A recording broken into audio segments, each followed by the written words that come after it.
So you guys are always asking me how I attach my bows to my door hangers. So I thought real quick I would show you a really simple bow that you can do and how to attach it.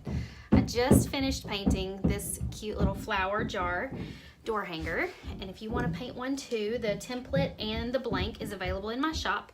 Each of these strips is cut to about 8 inches, and then I dovetailed the ends. A simple way to do this is fold your ribbon in half and just snip at an angle so that you create the dovetail. And if you'll ignore all the pounding, they're working on our roof today. So just get about at least 6 pieces of ribbon works best.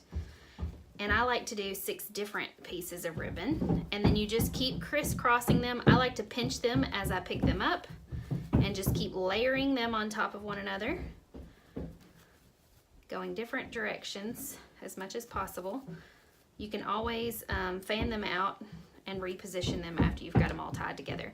You can either use a pipe cleaner, or I've got a piece of jute string. You're gonna wrap it around the middle and tie a double knot, just like that. And now you can take all of these pieces, and I like to put my fingers behind and lift up and out to create a fluffy looking bow. And then if some of them aren't showing up, I like to pull them, you know, left or right so that they show up in front of other ones, other pieces. There we go, and we've got a really spunky looking bow. Now to attach this, you're just gonna need a staple gun and position your bow wherever you want it. Lift up on the bottom layers and just staple this bottom layer to the door hanger. And wouldn't you know, I'm out of staples. Just a moment. Okay, so just lift it up, staple the bottom layer. I like to staple once on each side. So I only stapled this green piece. Something's wrong with my staple gun. There we go. And now you can refluff it if you need to, so that all the pieces are showing. Okay, now for the back, you're just gonna need another piece of jute string, cut it about 15 inches or so, it just kind of depends on the size of your door hanger. Tie a knot in each end, which I've just done.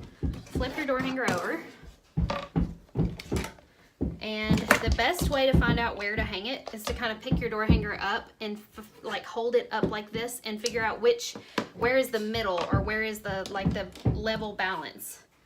And so the level spot was right about here. So I'm gonna attach my string here and here.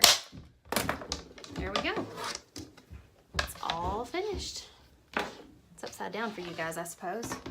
Maybe. I don't know. Either way, I hope this was helpful for you guys. How to attach a bow and how to put string on the back of your door hanger.